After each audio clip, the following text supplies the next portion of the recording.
Hi, how's it going, everyone? I'm Zach Unson, and I've just been so pissed off by the Suicide Squad movie that I've decided to come and do a movie review.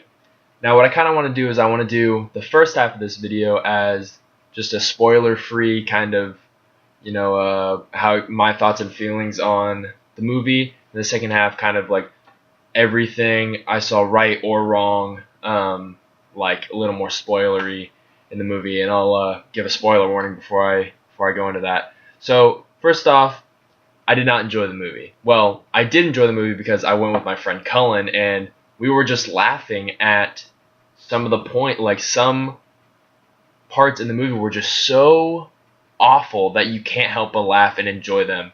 It's kind of like guilty pleasure. Now, Rotten Tomatoes currently is at 26% rating, and I would have to agree to that. And the other rating, like the actual rating or whatever for the movie that's posted when you search it on Google, is like 7.2 or something like that. And I strongly disagree with that. Like, I wanted this movie to be so good, and it's not even like I went in with it with high expectations because I heard such bad reviews about it already. That when I went in to see it, I was like, okay, I'm not really expecting much. Especially like with Batman vs Superman, like I wanted something to save everything after Batman vs Superman, and I love DC Comics, and you can't help but compare it to Marvel movies. That's DC's competition, and I love Marvel and I love DC, but Marvel is killing the game. Every single movie, well executed, well written, well told, great performances. Directors just pull awesome content out, and you just can't help but have your mind blown by the movies. And then like this comes around, and you're like, how did that even get through to final production?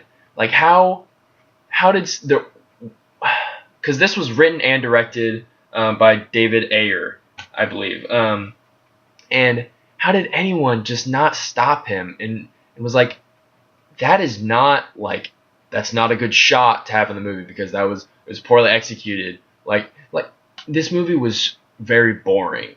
There were definitely, don't get me wrong, there were definitely some points where I was like, oh, that's super kick-ass. But then there are other points, most of the other like fight scenes were just boring.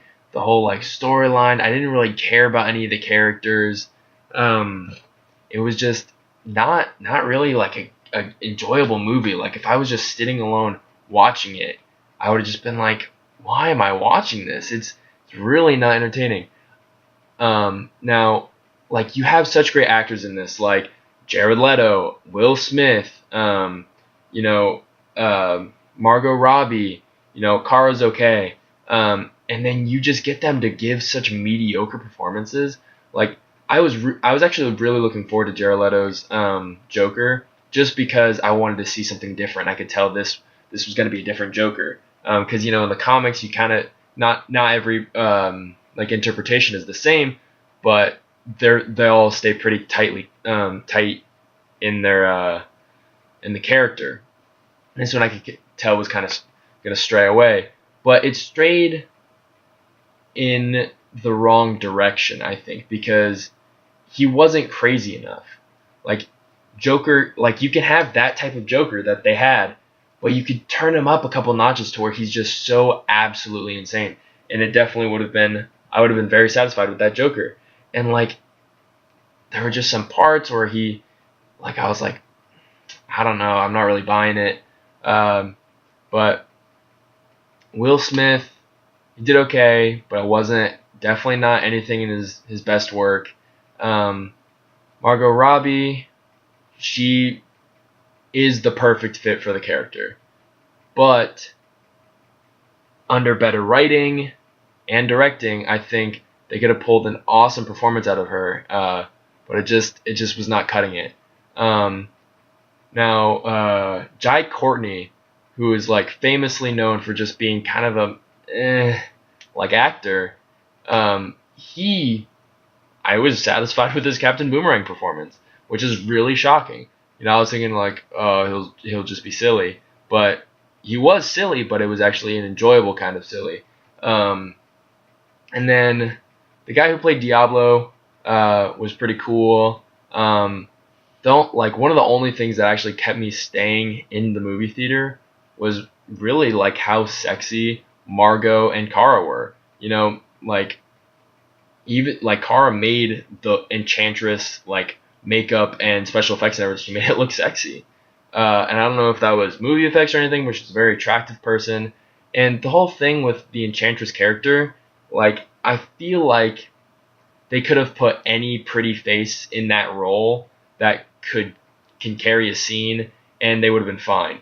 You know, it wasn't like it was a role that I was like, oh my lord, that is a killer role, killer character. Like it wasn't anything too special.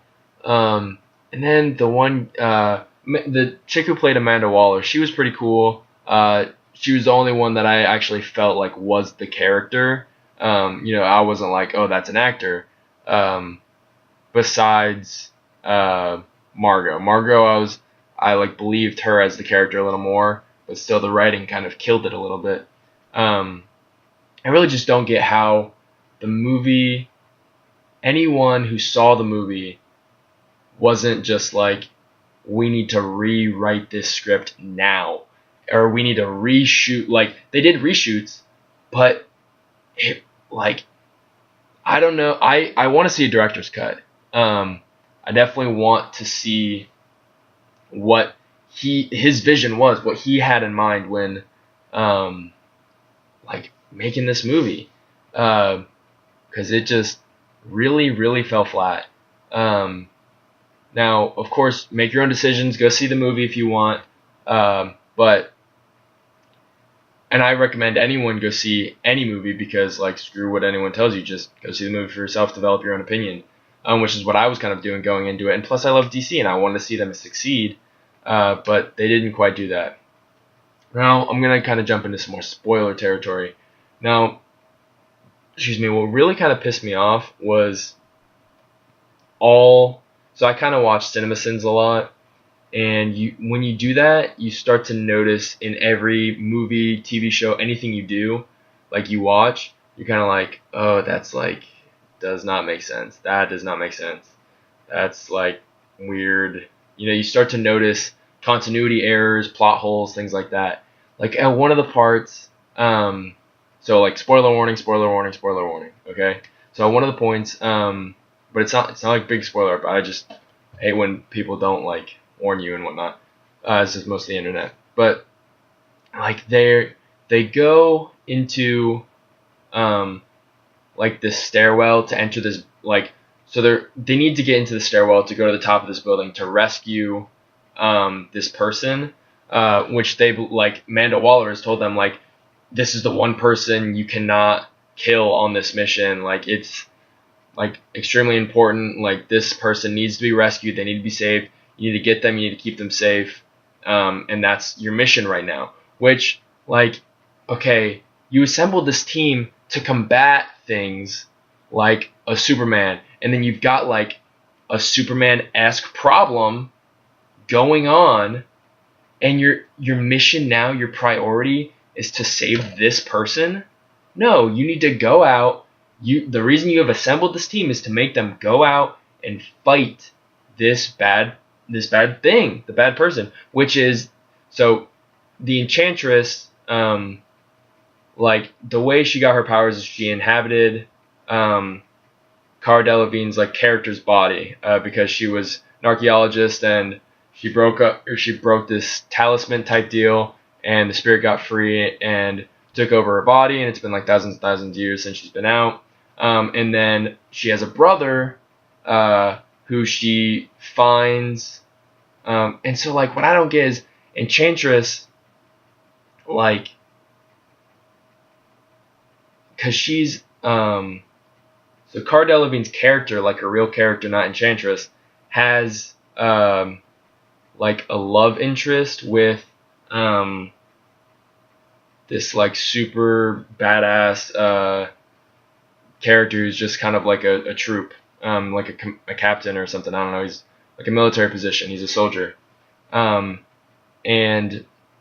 they're sleeping together. But like she wakes up or she mumbles something under her breath, like how she calls upon the Enchantress, as she says, "Enchantress," and then like the Enchantress takes over, and she did it while she was dreaming or sleeping or something, and like not definitely not by her own doing.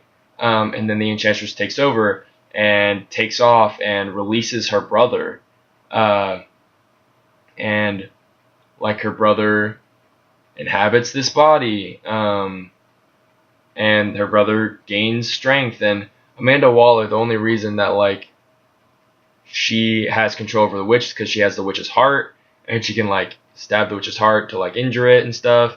But that's completely neglected because the Enchantress can feed off of her brother's power. Uh, and so like she doesn't really care that she has her heart anymore. She's just feeding off her power until she can get her heart. Um, which is just kind of like, well, that whole element was just poorly executed. Um, and so like how I don't get how the Enchantress like got Kara's character to like say Enchantress while she was dreaming or whatever. Because she obviously had the purpose, like it's obvious in the movie that she's like, I'm taking over now, I'm going to like accomplish my mission to be free again.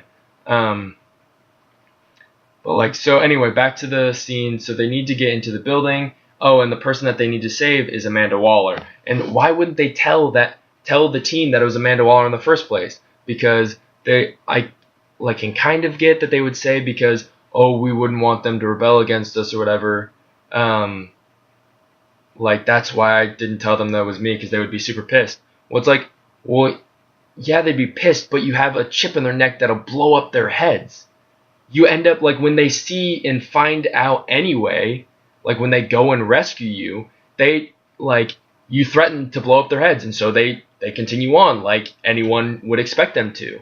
And like Slipknot was in the movie or whatever, but his like head's blown up super early on, and I don't get why Katana doesn't, because Captain Boomerang's talking to him, and he's like, hey, I'm about to get out of here. These chips, I bet they're fake. And this is just all like a thing to get us to go.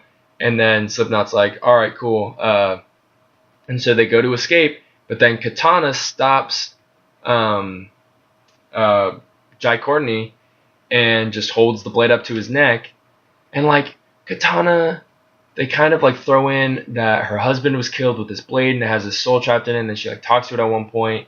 But like, you don't really care. Like, why add that element in? I don't really give a shit. Yes, it's Katana's character, and I dig that, and that's super cool, but like, no one cared. Like, you didn't incorporate enough of her character for that to be a meaningful scene and for people to actually like give a shit about it. And so like, it just, none of it made sense. But I don't get why she didn't kill Jai Courtney's character. Like, they killed Slipknot, he was running away, and they just blew up his head. Like, why didn't she just cut off Jai Courtney's head? Like, if they're so expendable, then why even do that? And like, the whole concept is just kind of like poorly delivered. But anyway, so like I was trying to say earlier, they're trying to get into this building and like get up the stairway to go up and save Waller.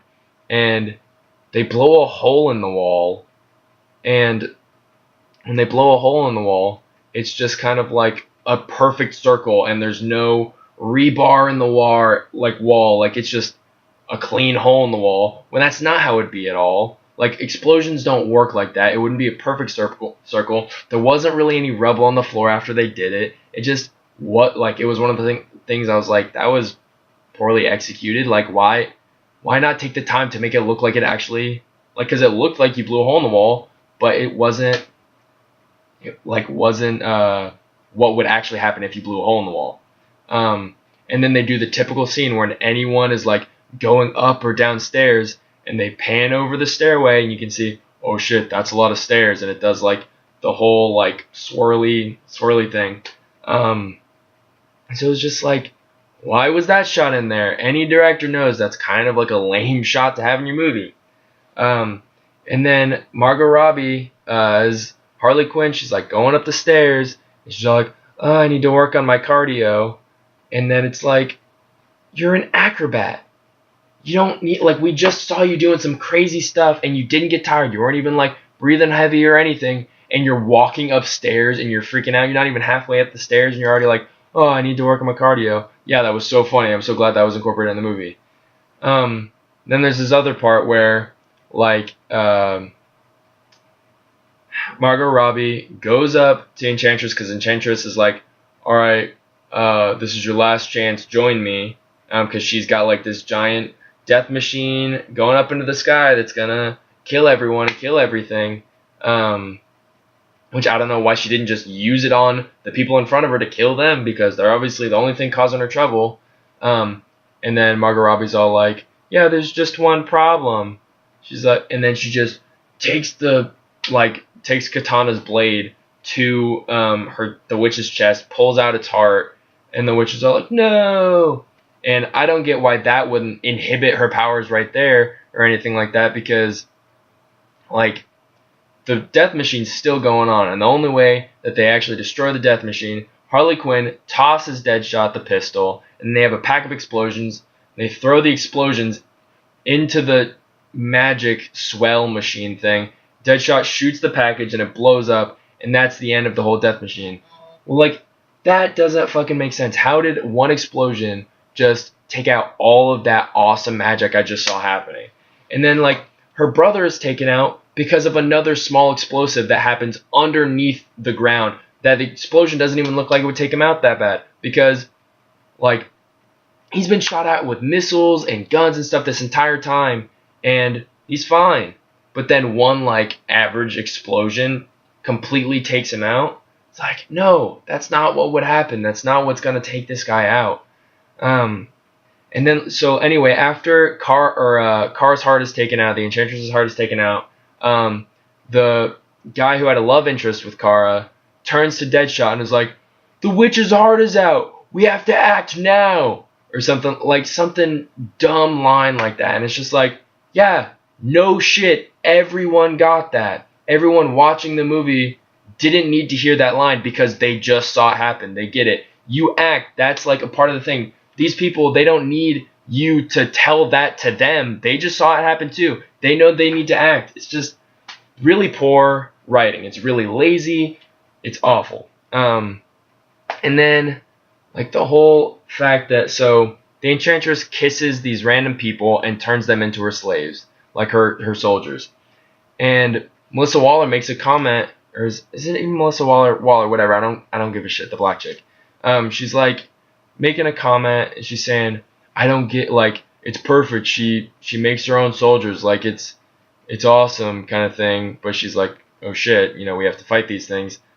How can she turn them into a soldier that can take a bullet to the head? Well, it's like, well, obviously they're not taking bullets to the head, because, like, they're shooting at them, and 1 minute, and this is another continuity error. 1 minute they're taking shots left and right, and they're fine, and they're still going, and then they're doing work. But then another minute, anyone just shoots them in the head, and they're dead, and they're gone. Or like Jai Courtney will take his knife and slash it in the head, and now it's dead. How does, like, a knife not compare to a bullet shot to the head? That's what I don't get. Or how Harley Quinn takes her bat. She doesn't have super strength or anything. She takes her bat to one of their heads, kills them just like that. Or I forget, someone like punched it in the head and it was like went out, but a bullet won't do that.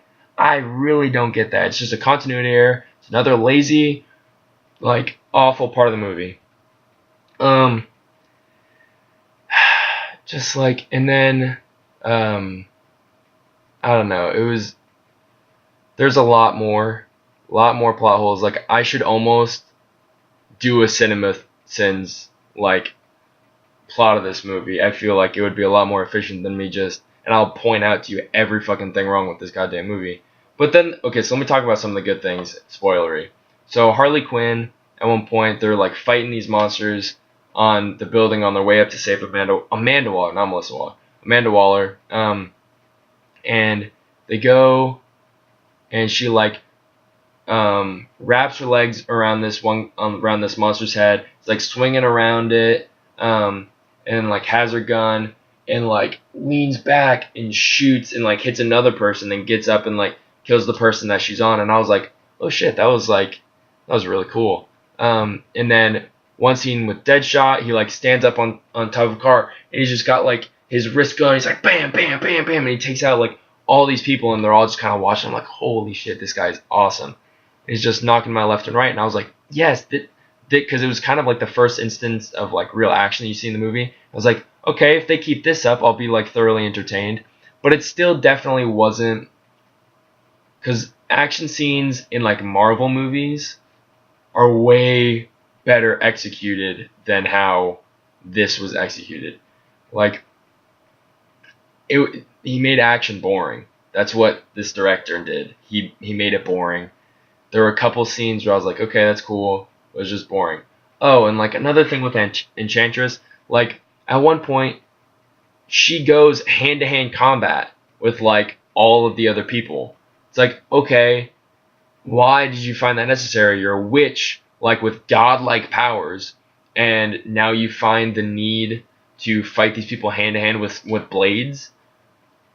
Is that just to make Jai Courtney and Margot Robbie and Katana and like all these hand to hand combat people? Is that just to make them viable, to seem like they're actually able to do something? So the only really real person that's able to take this person on is Diablo.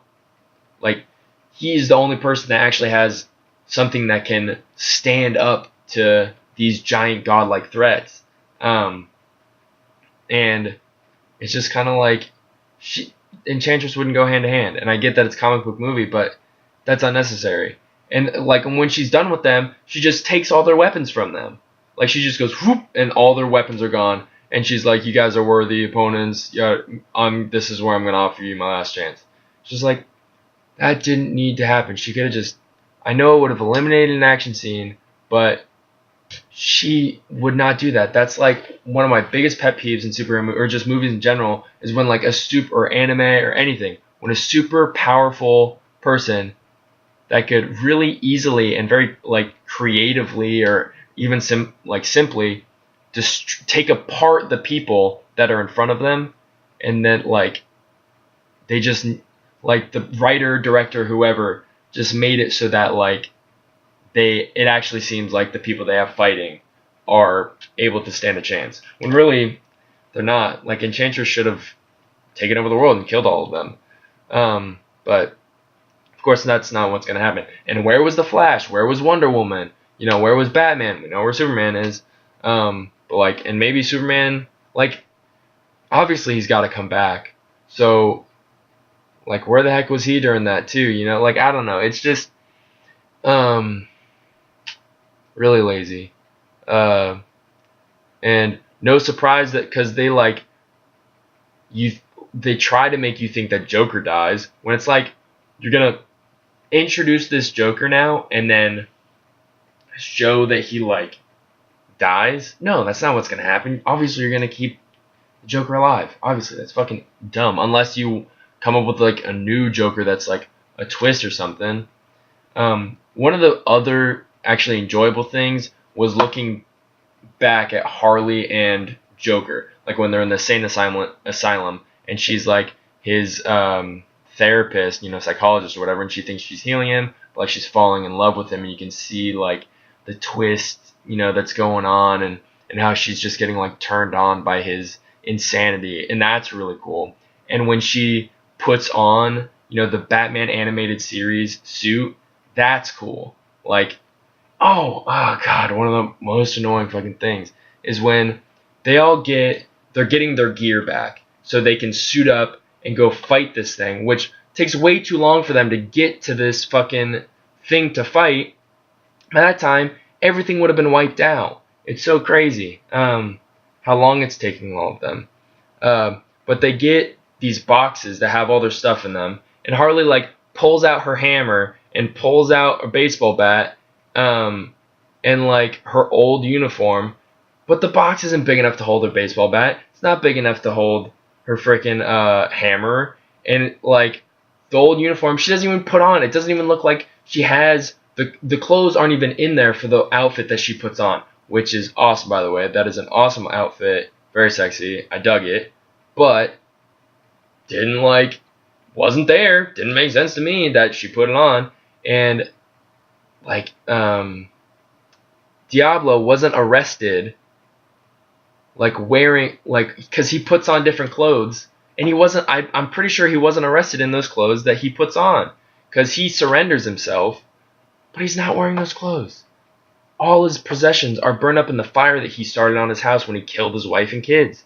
It's just like, it doesn't make sense. And I'm pretty sure Deadshot wasn't arrested, like, because Batman catches Deadshot and, like, handcuffs him, and I'm pretty sure he's not wearing any of the gear that he has. Like, yeah, they can provide him guns and all this kind of stuff, but his eyepiece and his mask and, like, his uniform, I'm pretty sure that's pretty exclusive to him, considering it's the same exact thing that he wore earlier in the movie when he was taking someone out.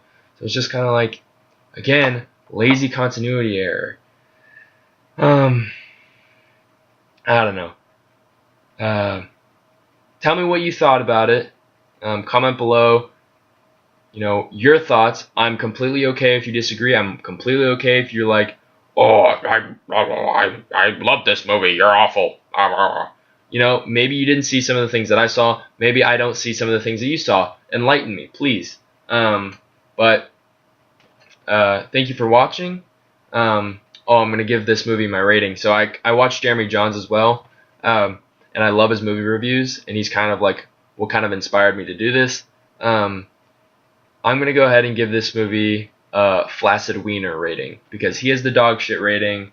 And like, he has like his rating system that's like kind of an FU to rating systems. And I just like to be creative with naming of my rating system. So I'm going to give this a hard Flaccid Wiener rating, which if I had to put it in the numbers would be about a 4.364. Okay? But please like, subscribe, do whatever you do. I don't really care. Just making this kind of for myself. Thank you for watching.